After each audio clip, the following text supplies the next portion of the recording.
hope you had a great December, great holiday. I missed our Bible study. As did we. And, even though it would have been hard to fit it in with all the activity, it was a long break. And so now we resume our examination of the text of the book of 1 Samuel, and we left off by completing the 20th chapter. So we will begin our reading with chapter 21. But to catch you up on things, in the 20th chapter, we see a very close relationship. It is a description of the very close friendship between Jonathan and David. This is an extremely important piece of the story. Jonathan is the son of Saul, who is the king of a united nation called Israel. And he is the first monarch. And Jonathan is his heir apparent. So this is very significant because of who Jonathan is. Not only is it a significant relationship because we've never seen anything like this before or since in the Bible or in any of the texts that we have that make up the Bible. We've never seen this kind of description of such a close and deep friendship, an intimacy, if you will, between two biblical characters. The closest that you would see would be the relationship between Naomi and Ruth in the book of Ruth. They were very close to each other, although they were two different generations, and Naomi being the mother-in-law of Ruth. So there was a generational difference. But with David and Jonathan, here we have two friends that deeply love each other and are very close and bonded. And so that is significant. The only thing else that comes close is in the New Testament, in the Gospel of John, there is the writer of John's Gospel who refers to himself as the disciple whom Jesus loved. Which is an interesting expression. And the word whom he loved was not agape. It wasn't altruistic love, but it was love of mutual affection, and that's the Greek word phileo. And so you get a sense that Jesus was extremely close to this particular disciple, and to such an extent that even at the Last Supper, this was the disciple who was sitting closest to him, up against his breast, it's called. That sounds very intimate to us, but if you understood it in the ancient world, and this was true in the first century at the time of Jesus, that when people had a meal together, they didn't sit. We're sitting in chairs like this. Da Vinci has it all wrong. Jesus did not sit at a chair and a nice table. That's very Italian. But rather, they reclined at table. And that is the language that's used. They laid down at table is what they're saying. So when you would gather around a table, you would be laying down and you would use your right hand for eating your meal. This is called the dexter. And in social situations, particularly in the ancient world, this is the hand that you use to feed yourself. This is the hand that you use to greet and touch people. The left hand, the sinister hand, you never ate with this. And you never extended that hand to someone in greeting. It would have been an insult. Why? Because this is the hand that you used at the opposite end when you went to the latrine. I mean, it was just what was done. And so it was almost a universal practice. This is why left-handed people really had a problem in the ancient world. It was totally socially unacceptable, and so you couldn't use your left hand in that social context. So left-handed people were forced to use their right hand, which was a practice that was done even in our own culture up until my grandmother's left-handed naturally, but they tied her left hand behind her back so she would learn to write with her right hand. And so these things kind of linger on in human experience for a very long time. So the way they would recline at table is that you would be laying next to somebody, and there wasn't a lot of space. So you would be leaning on your left elbow and use that to support your head, and your feet would extend out away from the table, and then you would eat with your right hand. And so when Jesus took the morsel and gave it to Judas, or when he took the bread of what would become the Eucharistic bread in the cup, he would be using his right hand and not his left hand, because his left hand was supporting his body. And then the person that was sitting next to you, up against your breast, was literally there, right close by. So when Peter says to the disciple whom Jesus loved, find out who he's talking about. Whispered to him. So he was apparently on the other side of John. So John just said, or we think is John, the beloved disciple, would just lean back and say, hey, Jesus, who is it you're talking about? The one whom I'm going to dip in the bowl at the same time and hand him the morsel, is what was told. But the rest of the disciples weren't privy to that exchange in that conversation. So when Judas got up to leave afterwards, people thought he was going on an errand. They had no idea he was going to do they were really in the dark about that. Anyway, so I'm really digressing, getting away from the relationship between Jonathan and David. I just want to point out it's an extraordinary thing to see in the biblical material. It's rather unique. And they even had a covenant relationship. But what makes this, so that's the one thing that makes this relationship between David and Jonathan significant. The other thing that makes it significant is its political implications, because Jonathan is the heir to the throne, not David. Yet we know, the reader, we know that David has been secretly anointed by Samuel as the next king. And so we as the reader read it and we see the irony in what's going on here, what's going to happen with this friendship. And we get a sense that really Jonathan does not have any ambitions for the throne. That is how he's portrayed. And that really he's showing deference to David and supports David. Now, later on in the story, as we get to the end of this book of 1 Samuel, we will see the death of Jonathan, which occurs in battle. And he dies in the same battle that his father, Saul, dies in, against the Philistines. It was the Philistines who killed Jonathan. This has a profound effect upon David, emotionally. He truly grieves. And again, the writers emphasize that the relationship was that loving and that close, and there was such a huge bond between them. You almost get a sense that the writers are trying to go out of their way to let you know that, so you don't think that somehow David was responsible for the death of Jonathan. For in order to become king, Jonathan couldn't be around. And later in the reign of David, David does eventually, or his administration, you might say, but David has the family of Jonathan killed. So they eventually had to be eliminated, all of Saul's descendants, which is tragic. Yes, you had very similar to what you were just saying, which was, it dawned on me that in our earlier sessions, we were talking about how this stuff is actually written after the fact.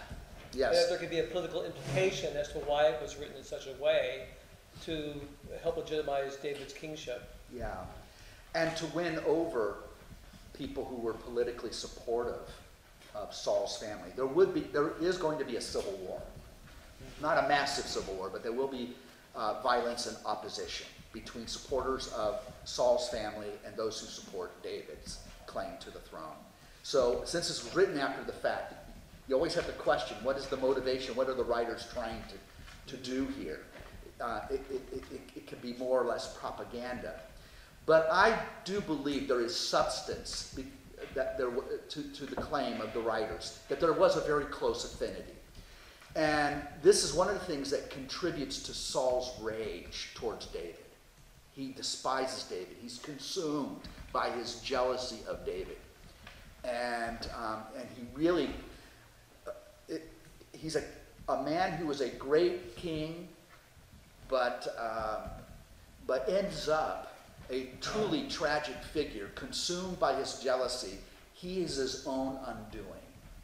And when we read about the death of Saul, which is coming up, we're going to see that his demise really is due to his own self-destruction. So it's quite a drama. One more question. And I'm sure you went over this in the early sessions, but when was this written relative to David's reign? Well, it was written in pieces and then compiled later, so it's really hard to know. But we think that it happened during the time of the monarchy. So it would be during the time of the dynasty of David. Okay.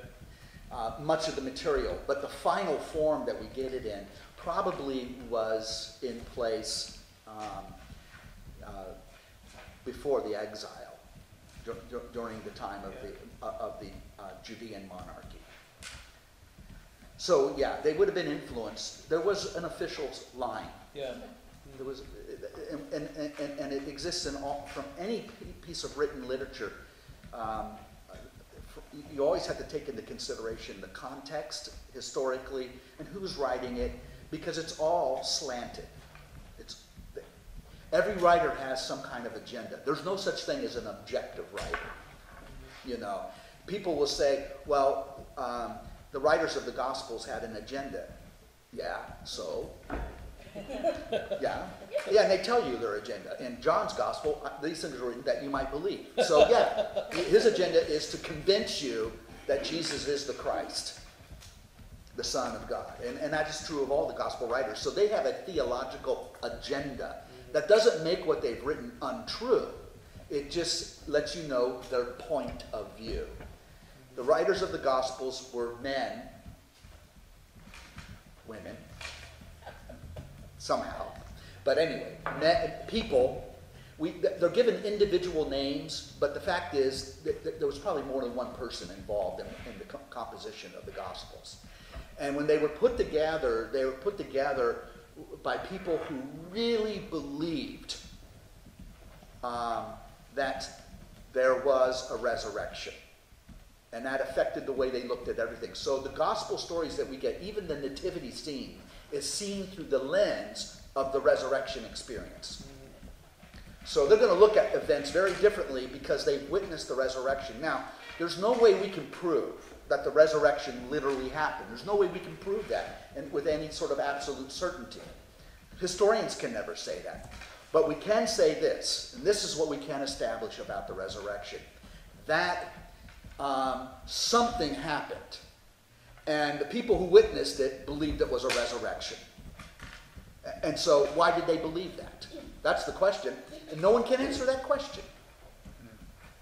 No one can answer that question. You can't dismiss the resurrection as a fairy tale that was made up, because those people died for what they believed. They were convinced. So you have to, if you're going to attack the historicity of the resurrection, you're going to have to come up with a reasonable explanation why all these people believed it. And saw it. Yeah. And many of them gave their lives for believing that. Yes. You know, so something happened. You know, and they said it was a resurrection. Well, there's no way, unless we invent a time machine, we're going to know exactly with absolute objective certainty. So it becomes a matter of faith for us. In my own, just matter of personal witness here, but in my own faith development occurred when I got serious about Bible study. When I actually read the New Testament and saw what you just said, that these people had changed fundamentally after that fact. Yeah. And it was, in their minds, obviously something happened. So for me, that was a huge faith builder to listen to their story. Yeah. And the fact that they were so fundamentally changed. And that they were willing to die for it. Yeah. Must have really been impressive. Yep. Impressive to you. It Yeah. was. Yeah. And then there's one of the things so anyway, I'm getting way off the tangent here. But to let you know that what we're looking at is a body of literature that has been put together by writers who have an agenda. They got political things going on here and religious things going on here, and so we always have to keep that in mind when we're looking at this. The writers here have a high evaluation of Samuel. Samuel is a hero in his story. But if you read between the lines, I have a more jaded view of Samuel. I think Samuel was manipulative. I think Samuel sometimes was self-serving. And so I don't think Samuel was the hero that the writers try to present. And really, the problem is that Samuel was the leading authority in Israel when the people of Israel wanted a king. And he resisted it. And he made it sound like God didn't like the idea. You know, prophets will do that. Preachers will do that. But then Samuel gives in and he anoints a king, but he can't share. Samuel has a hard time letting go of his authority, and so he actually tries to micromanage Saul when Saul was anointed to be king. In some ways, I'm sympathetic to Saul because Samuel was being a pest and threatening Saul. So you could see then Samuel goes in a covert fashion to the family of Jesse and anoints David to be the next king, unknown to anybody else. That's a subversive action, politically speaking. Why did he do that? And then Saul employs David because David becomes a great warrior and he's the hero of Israel. And Saul sees his popularity, and Saul is jealous and attempts to kill David. I'm bringing you up to date to what we've covered so far. Well, that wasn't working. So Saul instead tried a friendly approach. He offers his daughter in marriage to David. That way, if David is a part of the family, he can control him. And surely David wouldn't act in an inappropriate way against his king. And truly David didn't. But Saul was always suspicious, always jealous, and it gets worse. And Saul literally becomes paranoid. And that's where we're at in the narrative now. Jonathan, the son of Saul, makes friends with David, and that just makes Saul all the more paranoid. So here we are. Look at the text, chapter 21, verse 1. Then David departed on his way, while Jonathan went back into the city. So back to the city where King Saul was and where his family was. But David now is a, what do you call it? Fugitive. Because Saul is out to get him. So David now is a man on the run. And now in the next couple chapters, we're going to learn about David and his merry men. You thought Robin Hood story was new and original. No, it's the David story recast. So David actually becomes an outlaw, a fugitive, and all of the refugees and fugitives from justice in Israel that Saul was after join with David. And so they rob from the rich and give to the poor. And you're going to see this. David went to Ahimelech, the priest of Nob, who came trembling to meet him. He asked, "Why are you alone? Is there no one with you?" David answered the priest, "The king gave me a commission and told me, 'Do not let anyone know anything about the business on which I have sent you or the commission I have given you. For that reason, I have arranged a particular meeting place with my men.'" Now, David's not being entirely honest. He's fooling the high priest here, Ahimelech. "Now, what do you have on hand? Give me 5 loaves, or whatever you can find." But the priest replied to David, "I have no ordinary bread on hand, only holy bread. If the men have abstained from women, you may eat some of that." I'm sorry, that's a sexist thing written into the text. We can tell no women was involved in writing this. This was the show bread. There would be 12 loaves that would be placed before the presence of God for a week, and then the loaves would be consumed by the priests. The priests were ritually pure, so they could eat the bread without defiling themselves. David wants bread for him and his men to feed them. These were quite sizable loaves, you can imagine. And the priest says to them, "Well, it's for the priests. And if your men are going to eat them, they got to be ritually clean," which means they should have abstained from women. Because otherwise, if they were with a woman and they ate this bread, they could die. That was the belief. That's why even in the time of Jesus, women were not permitted to touch men in public, or men they didn't know. And if a man was touched by a woman who was menstruating, they become totally ritually considered unclean. You know the stories in the Gospels of that, yeah. So this is a very different world we're dealing with. David answered the priest, "We have indeed stayed away from women." I wonder if he's telling the truth there. These are young men, you know. In the past, whenever I went out on a campaign, all the young men were consecrated, even for an ordinary campaign. All the more so are they consecrated with their weapons today.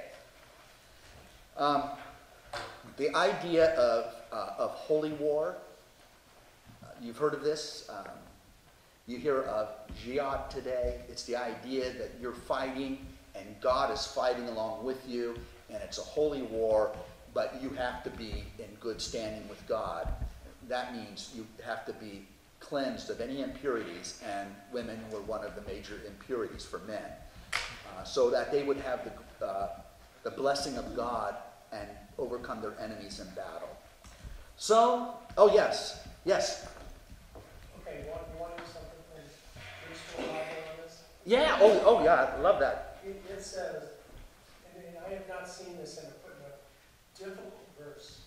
In other words, they probably had a lot of argument on what exactly this meant. And here's how they interpret it. David replied to the priest, "Certainly women are forbidden us, as always when I set off on a campaign. The soldiers' things are pure. Though this is a profane journey, they are certainly pure today as far as their things are concerned." What? And then it goes down into the footnotes, this difficult verse. "We adopt the interpretation, though the journey had no religious purpose." Really did. Exception, David in his campaigns behaved as on a military expedition, for which confidence was a religious obligation, and a citation to Deuteronomy. And then the last thing says, things is euphemism. Okay? And notice that here it says weapons.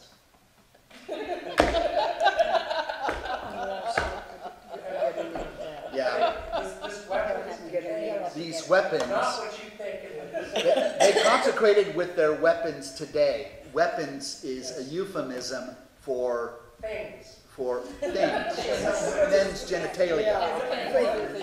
Yeah. The thing that is circumcised. Anyway, Well, I know it's a common practice in traditional societies that when warriors are going to go to battle, they do abstain from women for some reason. The athletes today even do it. They don't partake of, like in the basketball playoffs in the World Series. Yeah, the That's a soccer big game. thing. They don't, because it said it makes the legs weak. oh, Yeah, they still today have a Takes strap. away your Soccer aggression. game too, yeah. Makes your legs. Well, brothers, is that true? Does it make our legs weak? I'll leave that for you to answer. You can strike that from the record. Strike that from the record. You didn't know the Bible was so earthy. and when you go back to the citation on Deuteronomy, it says, okay, this is one of those commandments. When you are in camp at war, when you are in camp at war with your enemies, you must keep clear of all evil. Yeah, all set. Well, actually, it goes. It gets a little more explicit. Well, we're mature. What book are you reading? Why are you turning red over there? The man among you is unclean by reason of a nocturnal emission. He must go out of the camp and not come back in again. For his evening, he must wash himself, and he may return to the camp at sunset. Oh yeah, It's from the Jews. because you're on a campaign, and the guys are walking out of the encampment. Yeah. I know what happened to you. Oops. I'm not gonna fight next to him tomorrow. His knees are weak. Yeah. Yeah. Anyway, that's, This is a weapon refers to discipline, not well, you know, in some instances, instances it's used as a weapon. Yeah. So the priest gave him the holy bread, for no other bread was on hand except the showbread, which had been removed from before the Lord and replaced by fresh bread when it was taken away. Verse 8, one of Saul's servants was there that day, detained before the Lord. Whatever that means. His name was Doeg, the Edomite. Now, what do you know about Edomites? They're not part of Israel. They are related people. The Edomites are the people who live to the southeast of Israel, on the other side of the Jordan River Valley.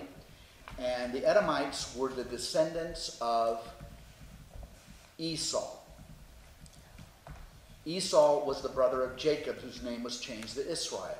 So the Edomites are a related people to the Jews, or to the Israelites in this time period.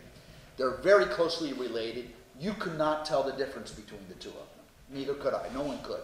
But they knew the difference. And the Edomites and the Israelites were constantly at war with one another, and also they were friends with one another. They were closely related. And I think I told you the story that Herod the Great was an Edomite. You know, he regarded himself as being a good Jew, but the Jews did not recognize him as such because technically he wasn't. Ethnically he belonged to Edomites, which there is very little difference between the two. Was it Ruth also? What's that? Was Ruth? Ruth was a Moabite. And Moabites were more distantly related. The Moabites and the Ammonites were sons of Lot, descended from Lot. So it goes back 2 generations. But the Edomites are even more closely related. Where are the Edomites today? You know what happened to Edomites? They ended up, when there was still an identifiable group called the Edomites, of joining the Zealots in Jerusalem when the Romans laid siege. And the last of the Edomites disappeared from history with the destruction of Jerusalem. But in the end, they were fighting alongside the Israelites against the Romans. So it's quite a story. But the Edomites no longer exist today. Maybe many of the descendants of the Jews are really descendants, some of them, of the Edomites, but that's lost to us. But they disappear as a distinct, identifiable people. Unlike the Samaritans, which are still there to this day. Okay, so Doeg is a servant of Saul, and he's an Edomite, the chief of Saul's shepherds. And he's there at the shrine of the Lord. David, verse 9, then asked Ahimelech, do you have a spear or a sword on hand? I brought along neither my sword nor my weapons. Now you know it. Yeah. Because the king's business was urgent. See, he's trying to pose as if he's on an errand for Saul. The fact of the matter is he's running as a fugitive from Saul. This is the irony of this conversation. The sword of Goliath the Philistine, whom you killed in the valley of Elah, is here wrapped in a garment behind an ephod. An ephod was the breast garment that was worn by priests. And so the sword of Goliath, which was given to for its keeping to the priest at the temple or at the tabernacle, if you wish to take it, do so. There is no sword here except that one. There is none like it, David cried. Give it to me. So now David has the sword of Goliath. And now he's It's a out. weapon. Okay. Now, what's the importance of that? Well, the importance of that is that Goliath was the great challenge of Israel who was killed. David now has his sword. It has symbolic value. If you're going to rally other warriors to join you, it's like Thor has his hammer. You have the sword of Goliath. This is significant. It would say to people, this is the champion who killed Goliath, and he has his sword. That same day, verse 11, David fled from Saul, going to Achish, king of Gath. That's a Philistine king, and that's one of the Philistines' city-states, Gath, and it's where the Gaza Strip is today. It's along the southern coast of present-day Israel, along the Mediterranean Sea. That's the coastal plain which was settled by the Philistines. But the servants of Achish said to him, "Is this not David, the king of the land? Is it not for him that during their dances they sing out, 'Saul has slain his thousands, David his tens of thousands'?" Yeah, that's the very song that irritated Saul.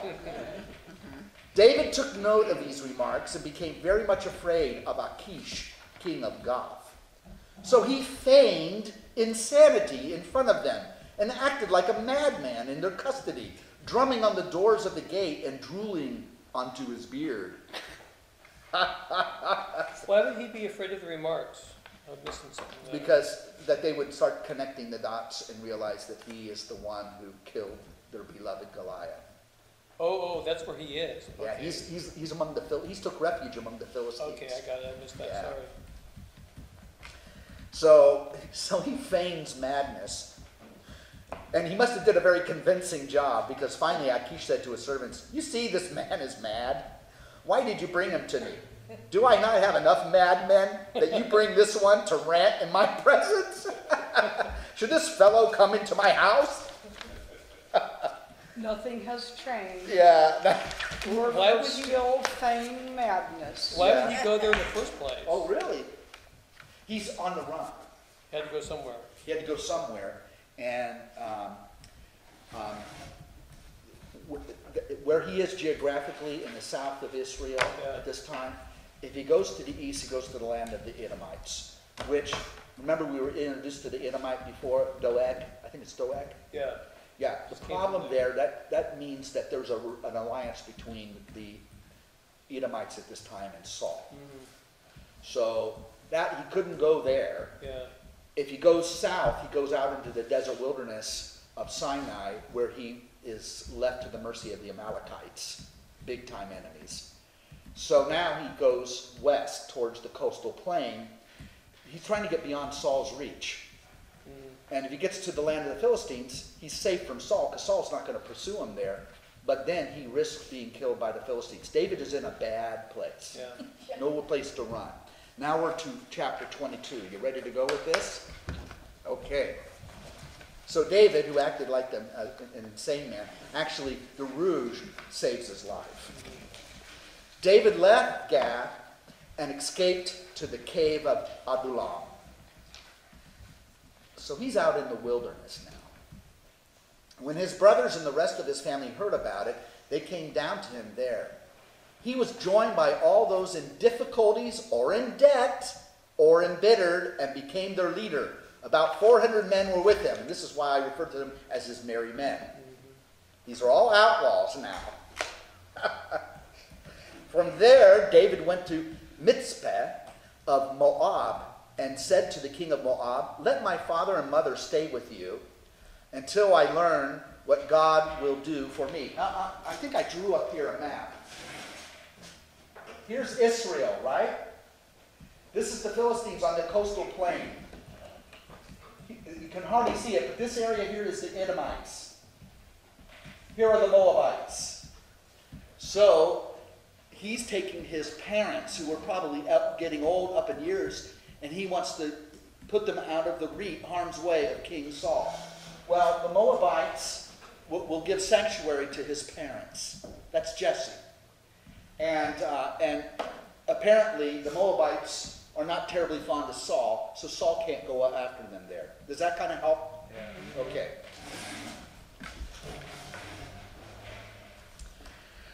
So he said to the king, "Let my father and mother stay with you until I learn what God will do for me." He left them with the king of Moab. They stayed with him as long as David remained in the stronghold, that is, the cave of Adullam, which is a large cave complex. It's a great place to be if you're under siege. But Gad, the prophet, said to David, now who's this character Gad? We have no idea. He happens to be a prophet in Israel at this time. The prophets, the Nebi'im, were these ones who would be filled with the Spirit and dance, and they would sing and chant their oracles. That's who they were. So this prophet says to David, do not remain in the stronghold. Leave. Go to the land of Judah. And so David left and went to the forest of Hereth. I have no idea where the forest of Hereth is, but it's somewhere in the region of Judah, which is not large. And we think of a forest in this part of the country. Much of Judea or Judah is mountainous, and there are forests there of cypress, of oak. Yes. It was located on one of the heights of the tableland east of the Dead Sea. Okay. According to this. East of the Dead Sea. The heights in the tablelands east of the Dead Sea. I Thank don't you. think of that being forest. But, Yeah, the Dead Sea would be here, yeah, so it's in this area. Is that you're identifying?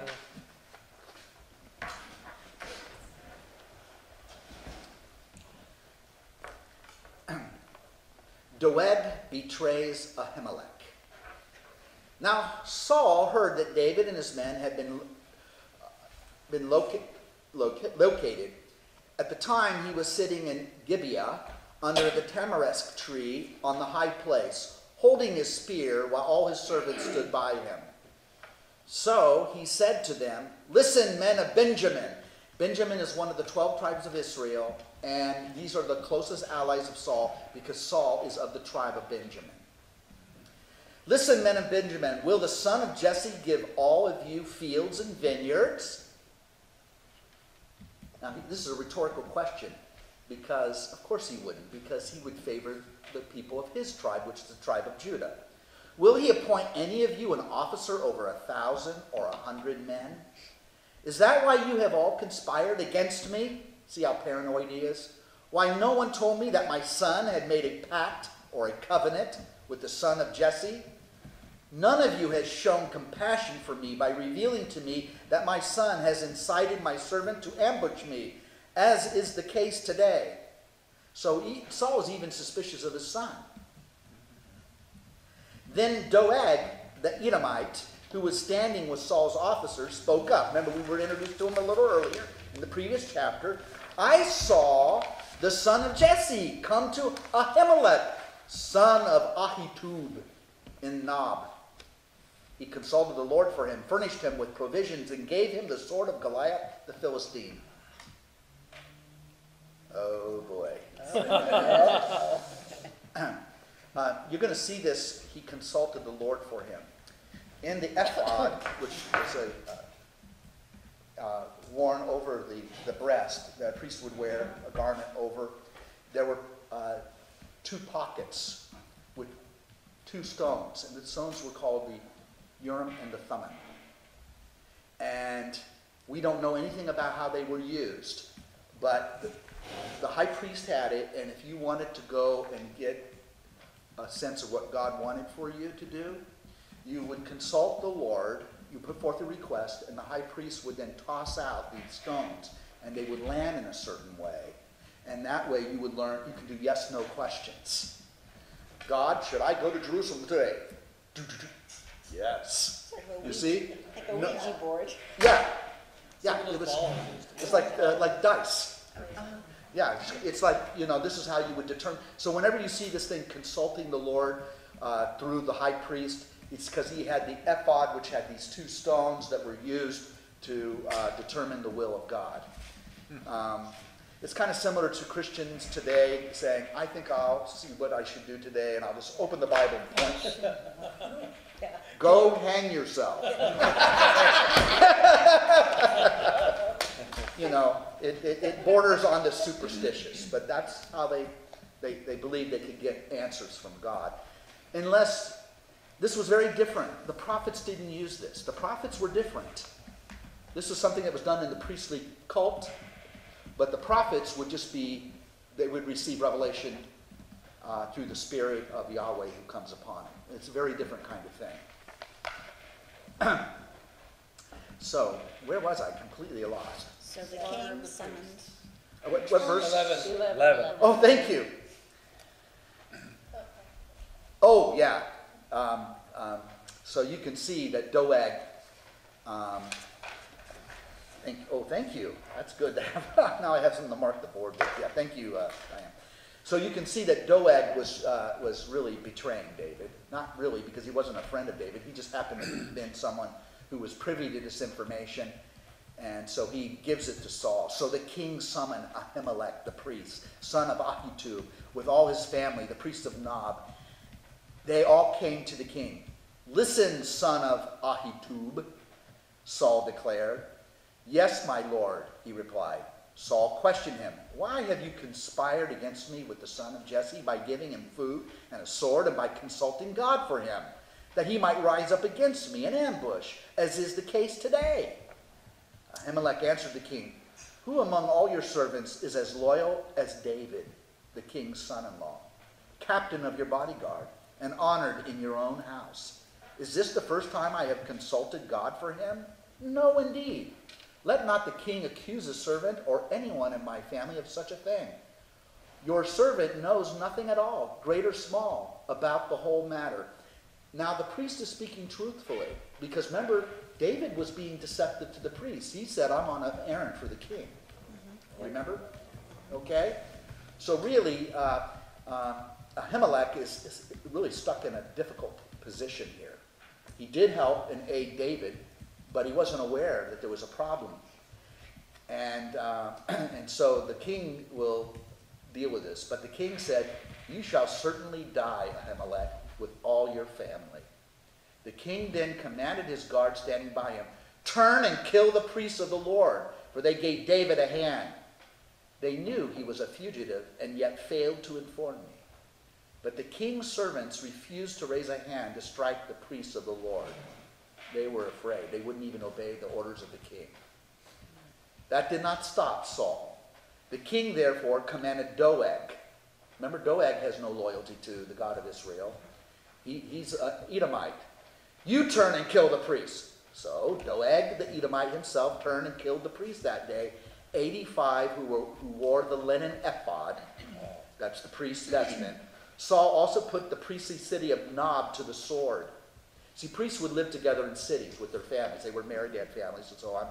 So he put the whole city to the sword, including the men and women, children and infants, and oxen and donkeys and sheep. He slaughters them all. This shows you how far Saul has fallen, because remember when he battled the Amalekites, he did not, Samuel, the prophet, told Saul, "Slaughter them all." And Saul was merciful. He didn't slaughter all the children and the women. But now, nothing, he's really sunk to a whole new low here. So he murders the priests. Okay. One son, verse 20, of Ahimelech, son of Ahitub, named Abiathar.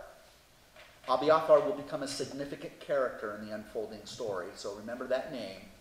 He is a priest, and he's the last surviving descendant of Eli the priest. Remember Eli or Eli the priest? Mm-hmm. When Abiathar told David that Saul had slain the priests of the Lord, David said to him, "I knew that day when Doeg the Edomite was there." See, David remembers that he was there at the tabernacle when he was meeting with Ahimelech, that he would certainly tell Saul, "I am responsible." Notice this in David, how different he is than Saul. "I am responsible for the slaughter of all your family.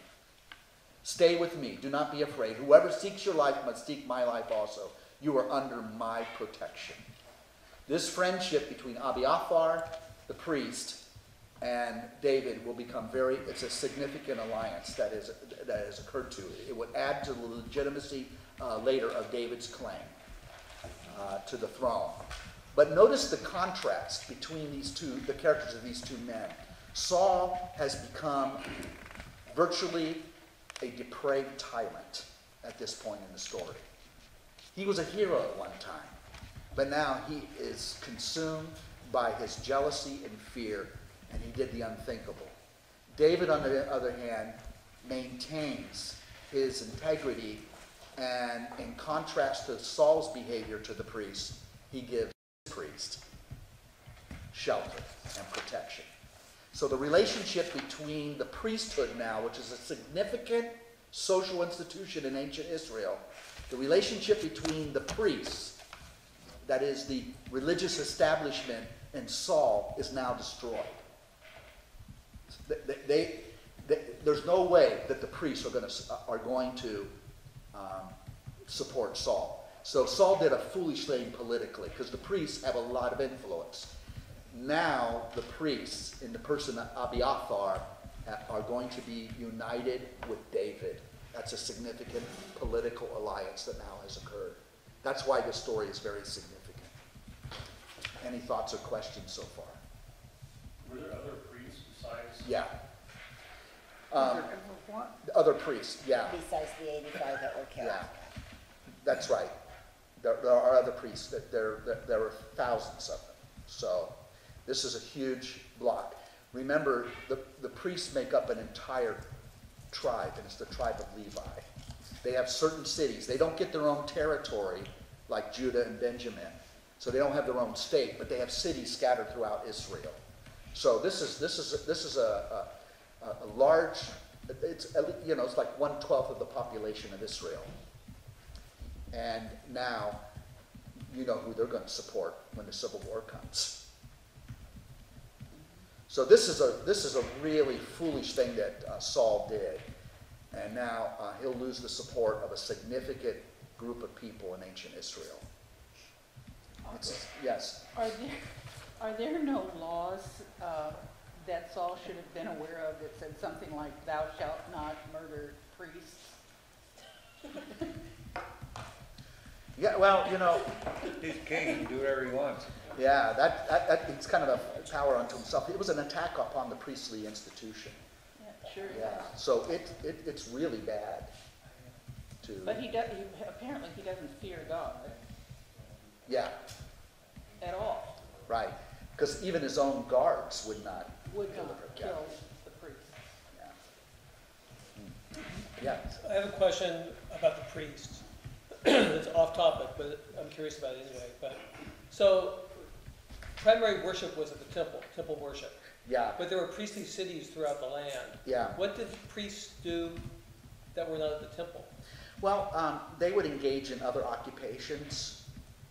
They would farm. They would do other things. I'm talking about the ordinary, like what we would call a parish priest. Right. So They lived among the people, but they were on a rotation. They would serve at the tabernacle because there were sacrifices being offered all the time. Yeah. You saw this in the New Testament in the Gospel of Luke when Zechariah, the Right. father of John the Baptist, he was a minor priest. Wasn't part of the high priestly family. He wasn't wealthy, but he was of the priestly class. And then there would be the time would come that he would spend some time away from his family in Jerusalem to Yeah. serve for 3 months or so, and then he goes back home. Okay. So there was a huge population of priests. And remember, it's not the whole tribe because children and women were not included in Right. that. So that would be able-bodied men who were priests. You were priests by virtue of birth. And you were not a priest. Not anybody could become a priest. Right. You had to be in a certain Levi. tribe. That's why John the Baptist, who was a prophet, was also a priest. Isn't that interesting? People forget that. But it explains why he's using a priestly act of ablution, baptism. Prophets didn't baptize. John did, but when we understand that John was also a priest, he was using his priestly prerogative to perform this ritual washing because he had the authority to do it as a priest. Yes, John was a priest, John the Baptist. but he was first cousin to Jesus. Yeah, So, he was a priest because Jesus was related to John through Elizabeth and Mary. yeah, the mothers. But Zechariah was he was of the house of Levi because he was a priest. Yeah. Okay. So she married into it. Yeah. Because Jesus was of the house of Judah. Yeah. Or the tribe of Judah. Okay, did we finish that chapter? Yeah. That's good.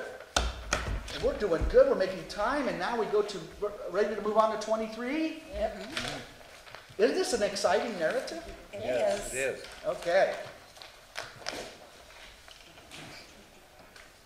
Keilah liberated. David was informed that the Philistines were attacking Keilah and plundering the threshing floors. So Keilah is an Israelite city. So he consulted the Lord. What does that mean? Through the storm. Through the dice. Through the dice. He has the priest with him who has it, the ephod. By the way, there's only one set of Urim and Thummim. Saul doesn't have it. David does, because David has Abiathar. You see? So David has special access to the Lord that Saul and no one else has. So when you see this, David consulted the Lord. He's going to Abiathar and saying, bring out the Urim and the Thummim, and let's start tossing them to see what God wants. So they So would pose a question. Every priest doesn't have a set?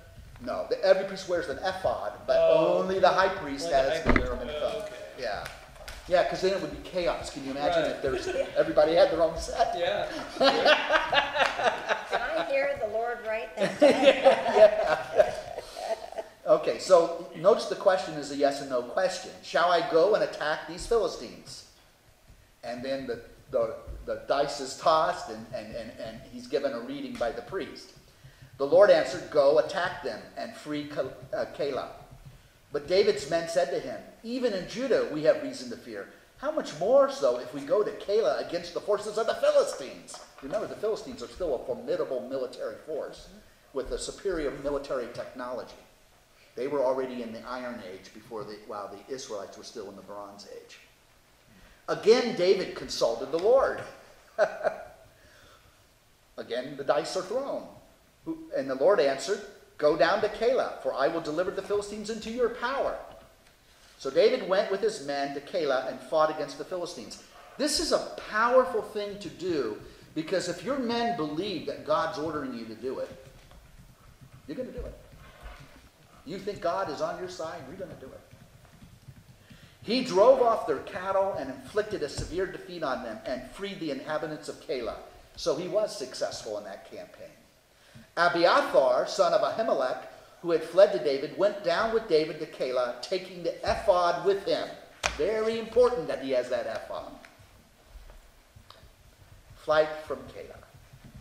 Then Saul was told that David had entered Keilah. He thought, God has put him in my hand, for he has boxed himself in by entering a city with gates and bars.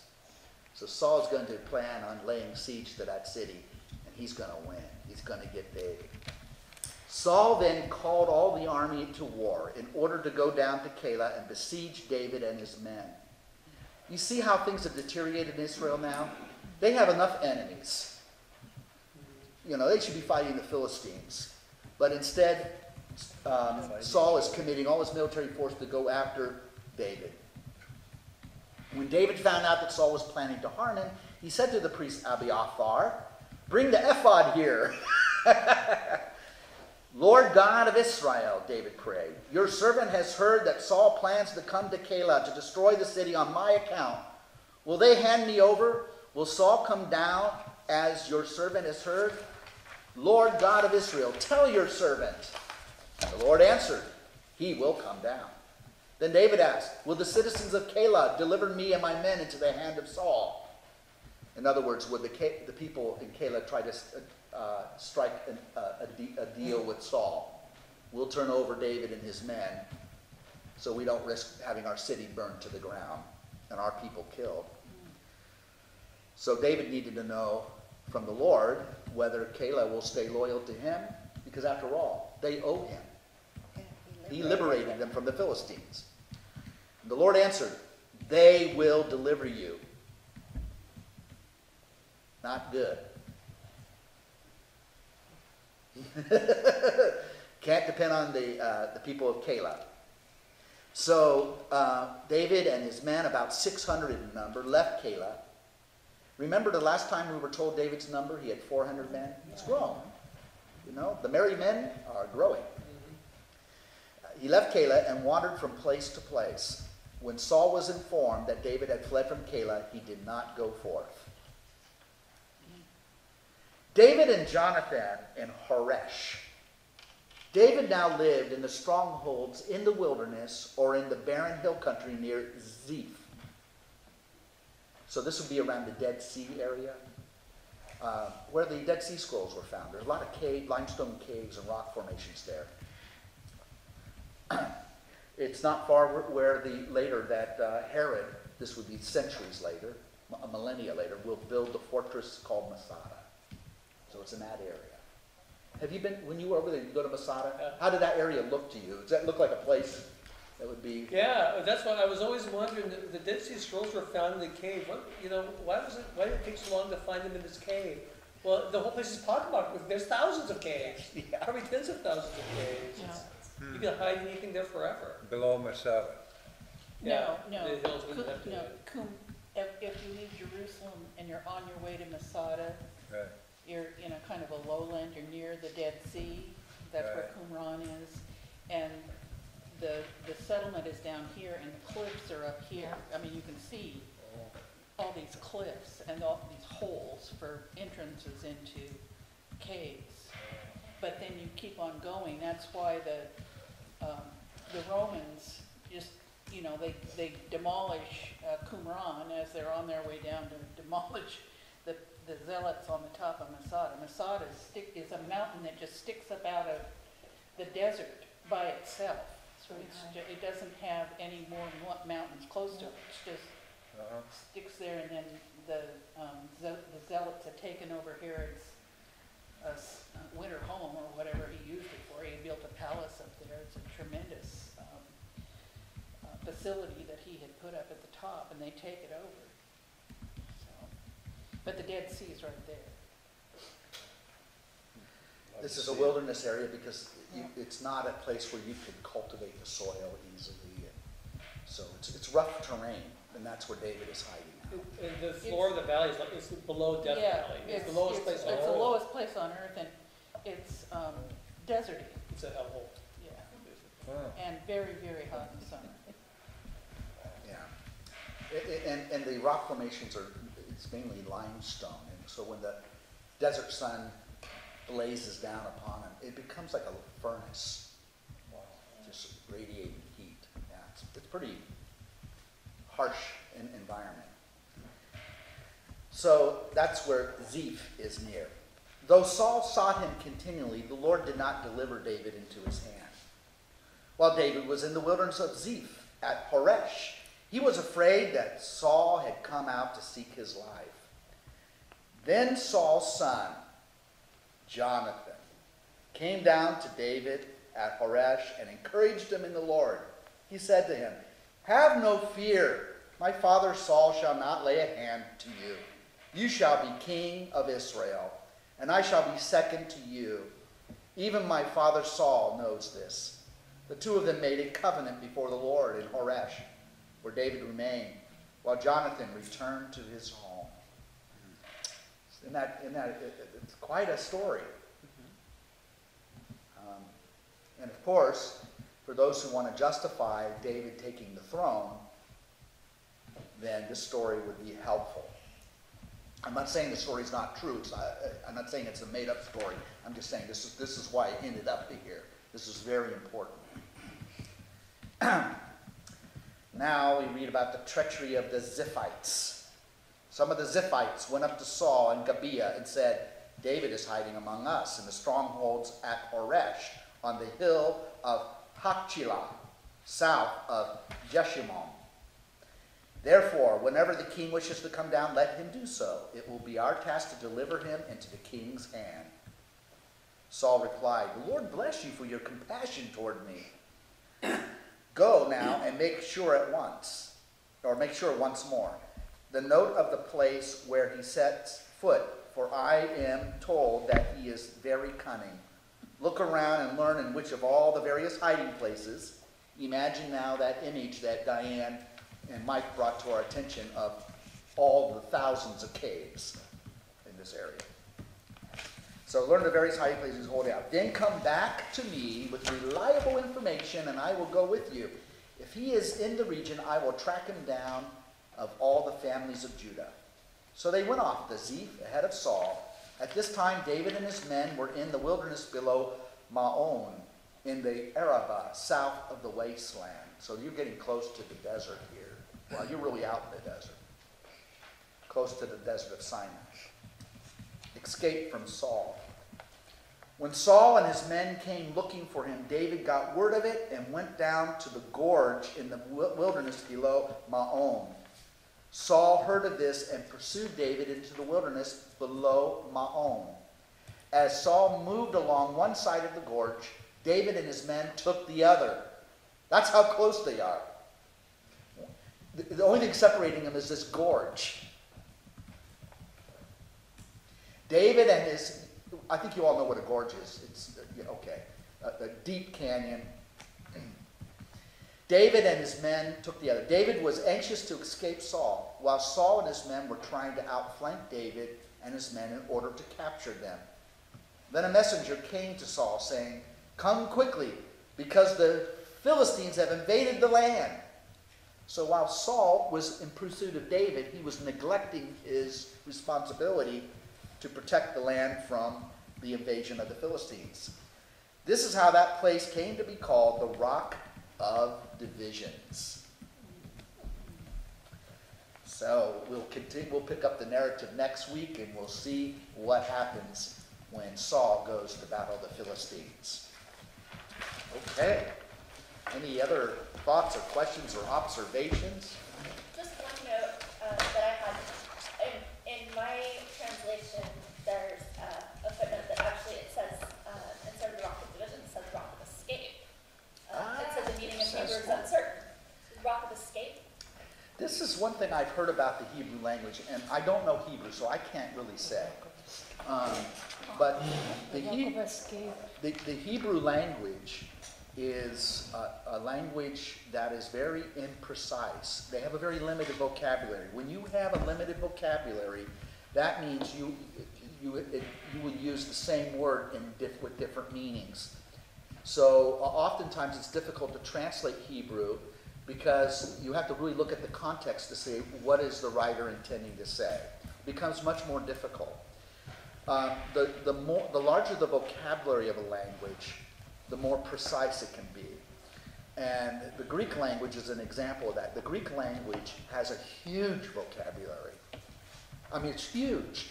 As a result, the Greek language is very precise. And that's the beauty of the Greek language. When you translate Greek, it is something that can be translated with a great deal of certitude as what the writer intends to say. Because it's the selection of what words he would use. Where in Hebrew, it's a much more challenging. And so it's interesting. This is a great example of where a Hebrew word can mean something very different. So then the translator just has to make a choice. Like, for example, we have the Hebrew word ruach.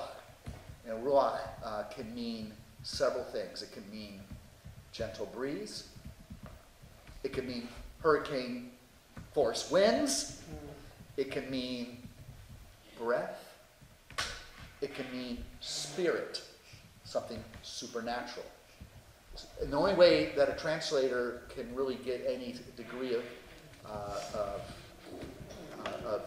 understanding what the writer means is look at the context. What's the writer really trying to say? How should I translate it? Because it would make a big difference, any of those four meanings. Where Greek, for example, have 4 different words for love.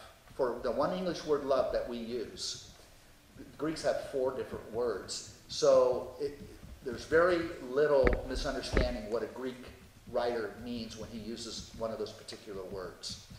Where even in English, it's somewhat obscure because our word love we use in different ways. You know, I love my mother. Okay. I love my children. I love ice cream. Well, the context tells you the difference in the meaning of those words. So you would not. So the context will tell you that when you say you love your mother, it's not the same as saying you love your spouse. We automatically know that because of the context. Hebrew is like that, but even more extreme.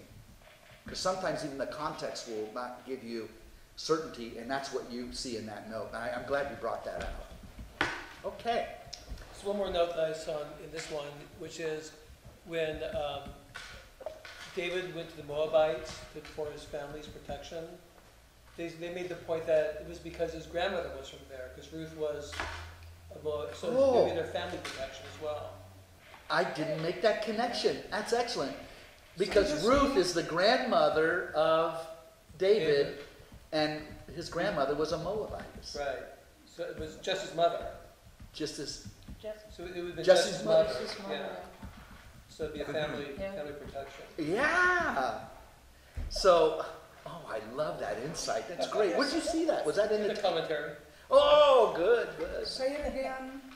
that one of the reasons why David went to the Moabites to ask for protection for Jesse and his family is because Jesse's mother, Ruth, was from Moab. So they would be under the protection of the family, or they're under the protection of the Moabites. There was a familial connection with the Moabites. Very Oh, good, very good. excellent. That was really good. Oh, that's an epiphany. Very definition. That's what commentaries are for. Love it, love it, love it. That's great. It's a Okay, great everybody. study. What's that? It's a great study. Yeah, wasn't it exciting? Yeah. So we'll pick up next week with chapter 24. Four. And really, we only got a couple weeks left and we'll finish this book. They're all over. Thanks for doing it. It's Yes, thank Yeah, you Martha, so much. it's wonderful.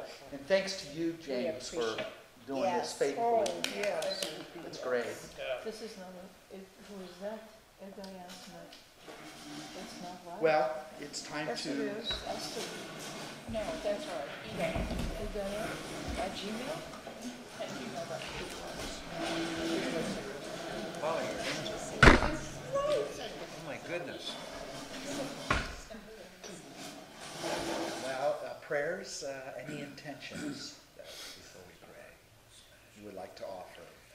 Would like to pray for Yeti's flight back to Safe trip. Belgium. Safe journey and returning to her community and family there. We're gonna miss you, Dad. Yes. She'll be back in early April. I go over in mid-March, and we're there for Easter week and a retreat with her community, and then we fly back together. Okay. We'll see you soon then. That's wonderful that we get to see you. I'm glad you're coming back. Any other intentions that you would like to offer? Let's also pray for the faculty and the students at Wheaton College. Oh, And yes. the young black professor who is now being challenged regarding her tenure because she wore a hijab at a Christian college. It's a pretty horrific experience within the context of liberal arts and Christianity. I think we should keep them all in our prayers. I also think it would be good to remember our beloved brother, Bill Singleton, Yes. Dr. Bill Singleton. The funeral of his mother was today, so he's grieving the loss of his mother. So, Heavenly Father, we offer you these intentions that have been spoken and the ones that are held silently within our hearts. We come to you in prayer, we look to you because you are merciful, you are gracious, you are all wise and loving, and we seek your aid. So pour out the gift of your healing grace upon us. Bring us that peace which passes all understanding. We offer these prayers to you as we pray in the words that Jesus taught us. Our Father, who art in heaven, hallowed be thy name. Thy kingdom come, thy will be done, on earth as it is in heaven. Give us this day our daily bread, and forgive us our trespasses, as we forgive those who trespass against us. And lead us not into temptation, but deliver us from evil. Hail Mary, full of grace, the Lord is with thee. Blessed art thou among women, and blessed is the fruit of thy womb, Jesus. Holy Mary, Mother of God, pray for us sinners, now and at the hour of our death. Amen. Glory be to the Father, and to the Son, and to the Holy Spirit, as it was in the beginning, is now, and ever shall be, world without end. Amen. We belong to you, O Lord of our longing. We belong to you. In our daily living, dying and rising, we belong to you.